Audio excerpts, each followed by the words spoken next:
ఇస్రో గారి సన్మానంలో ఆయన ఒక మంచి మాట అన్నాడు. సుబ్బరాయ శర్మ గారు ఆ రోజు వచ్చారు, ఆయన గెస్ట్.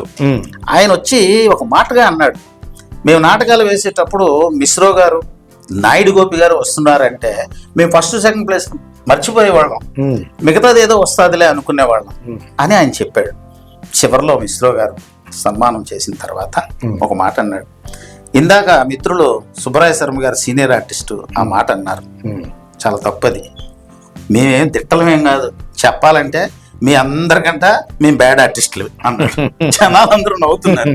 నిజమే, మా టీం అంతా చనిపోయిన వైజాగ్ ప్రసాద్, కొండవలస లక్ష్మణరావు, పిఆర్జే పంతులు గారు, ఎంటి నాగేశ్వరరావు, మురళి, ఐకే త్రినాథ్, మేమందరం బద్దకస్తులు. బద్దకస్తులు నాటకం ఎలా చేశారో మీరు అనుకుంటున్నారేమో. అంటే బద్ధకం కాదండి. ఉదయం ఉద్యోగాలు చేసుకుని సాయంత్రం 5 గంటలకి అందరూ షిప్ యార్డు, నేను ఎన్ఏడి, మరి విహెచ్పివి, ట్రస్ట్ అందరూ గ్యాదర్ అయ్యేటప్పటికి ఒక 6 అయ్యేదండి. ఆ 6 నుంచి 8కి మళ్ళీ టైం కూడా కరెక్ట్ గా మా పొగత జనాల్లో కూర్చున్నాడు అని చెప్పేవాడు. 8:30 అవగానే ఆయనకే చెప్పేవాడు. 8:30కి ఎట్టి పరిస్థితులు క్లోజ్. అంత నిదానంగా 2-3 నెలలు చేసేవాళ్ళం.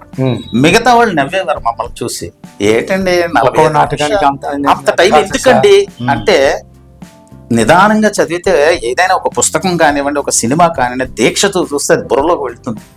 మా పద్ధతులు అవి. అర్ధరాత్రి నిద్ర లేపిన డైలాగ్ మేము చెప్తాం. అది ఆయన దగ్గర నేర్చుకున్న విద్య. మీరు అన్నట్టు, ఇందాక అన్నట్టు, మీరన్నమే కాదు, ఎవరైనా సరే ఆంధ్రప్రదేశ్లో ఆయన డిక్షను మరెవరికి రాదు. నేను ఘంటాపదంగా చెప్తున్నాను, క్షమించండి ఈ మాట అంటున్నందుకు.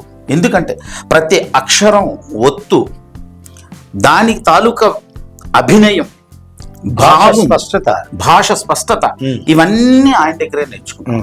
అందువలన మాకేంటంటే ఎక్కువ రోజులైనా సరే మేము ఎక్కడికి వెళ్ళినా ఫస్ట్, సెకండ్, థర్డ్ ప్లేసుల్లో ఉండేది.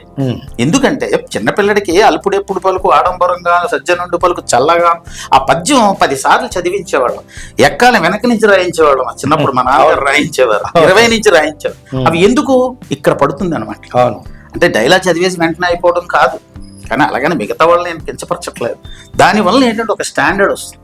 అది మీరు 2 నెలల తర్వాత మళ్ళా పరిషత్కి వెళ్ళినా ఆ డైలాగ్ వచ్చి, అంత కృషి, పట్టుదల ఒక నాటకం మీద. అలాగే నేను కొత్తలో, అంటే ప్రేక్షకులందరికీ కూడా ఇది